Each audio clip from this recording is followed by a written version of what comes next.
अस्सलामुअलैकुम स्टूडेंट्स। तो आज का जो हमारा टॉपिक नंबर 2 है वो है आयन। बेसिकली आयन हमारे पास क्या होती हैं, चार्ज स्पीशीज़ होती हैं। जब भी कोई एटम लूज़ करता है इलेक्ट्रॉन्स को या गेन करता है इलेक्ट्रॉन्स को, तो एक आयन की फॉर्मेशन हो जाती है।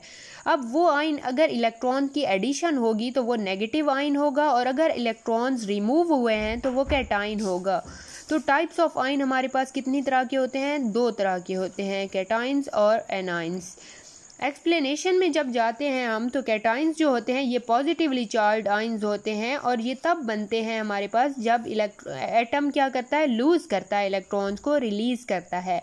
तो अब हमने क्या कहा कि कैटायन फॉर्मेशन हमेशा एंडोथर्मिक प्रोसेस है, क्योंकि कैटायन बनाने के वक्त हमने क्या करना होता है, हमने बेसिकली एनर्जी जो होती है एब्जॉर्ब करवानी होती है, क्योंकि हमने एक एटम है उससे इलेक्ट्रॉन खींचना है, उससे इलेक्ट्रॉन रिमूव करना है। तो किसी चीज़ से कोई चीज़ रिमूव करते वक्त, तो किसी चीज़ को रिमूव करते वक्त हमें क्या, या कोई बॉन्ड तोड़वाते वक्त हमें एनर्जी की ज़रूरत पड़ती है, हमें एनर्जी दरकार होती है। तो इस प्रोसेस में कैटायन फॉर्मेशन में एनर्जी एब्जॉर्ब होती है, और ये एंडोथर्मिक रिएक्शन होता है, ठीक है। और कैटायन का साइज हमेशा पेरेंट एटम से स्मॉल होता है, क्योंकि कैटायन उस टाइम बनते हैं जब हमारे पास एक एटम लूज करता है इलेक्ट्रॉन्स को। अच्छा, अब अगर एक एटम ने क्या किया, सिंगल इलेक्ट्रॉन लूज किया, तो उसे हम यूनी पॉजिटिव या यूनी पॉजिटिव, सही है, उसे आयन कहेंगे, ठीक हो गया। और अगर वो 2 इलेक्ट्रॉन्स को खारिज करता है तो डाई पॉजिटिव आयन, अगर 3 को करता है ट्राई पॉजिटिव, सो ऑन।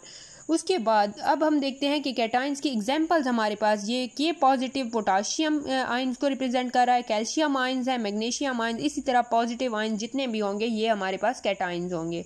हमारे पास आयंस की जो सेकेंड टाइप होती है वो क्या है, एनायंस। एनायंस क्या होती हैं, नेगेटिवली चार्ज पार्टिकल्स होती हैं, और इन्हें हम इलेक्ट्रॉन्स भी कहते हैं, क्योंकि इलेक्ट्रॉन्स बेसिकली एडिशन जो होती है वो क्या है, एनायंस की फॉर्मेशन करती है। एनायंस भी नेगेटिवली चार्ज होते हैं, इलेक्ट्रॉन्स भी नेगेटिवली चार्ज होते हैं, और एनायन उस वक्त बनते हैं जब आउटर मोस्ट शेल के अंदर इलेक्ट्रॉन्स ऐड किए जाते हैं, ठीक है। तो अब जस्ट लाइक दैट कि एनायन अब यूनी नेगेटिव आयन कब होगा, जब हमारे पास एक इलेक्ट्रॉन हम ऐड करेंगे आउटर मोस्ट शेल के अंदर, और जब 2 इलेक्ट्रॉन ऐड करेंगे तो हमारे पास डाई नेगेटिव आयन होगा, और ट्राई नेगेटिव, इस तरह से फिर बढ़ते जाएंगे। जो हम इलेक्ट्रॉन्स की तादाद जो है बढ़ाते जाएंगे एडिशन में, वैसे ही एनायंस की तादाद जो है, वैसे ही एनायन के ऊपर नेगेटिव चार्ज ज़्यादा आता जाएगा, ठीक है।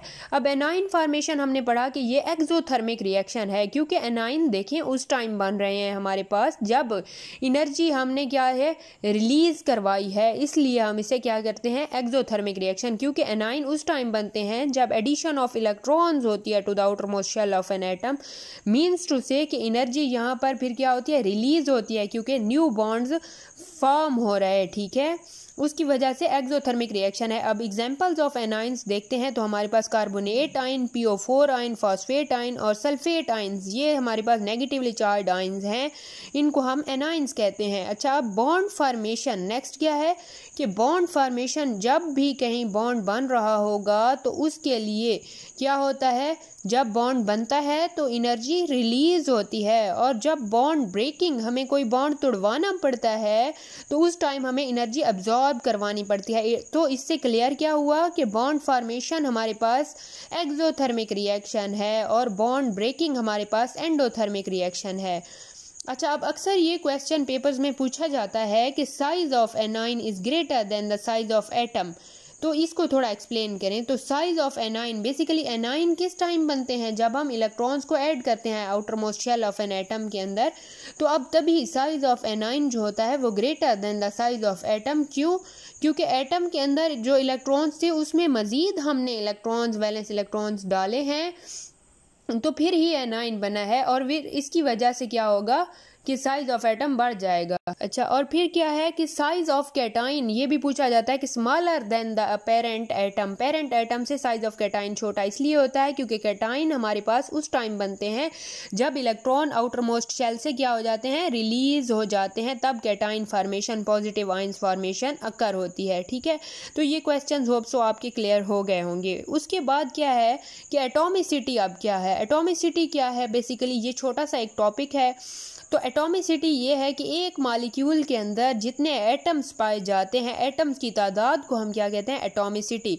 जैसे H2O है, अब इसके अंदर 2 हाइड्रोजन के एटम हैं, एक ऑक्सीजन का एटम है, तो इसे हम क्या कहते हैं, H2O मॉलिक्यूल।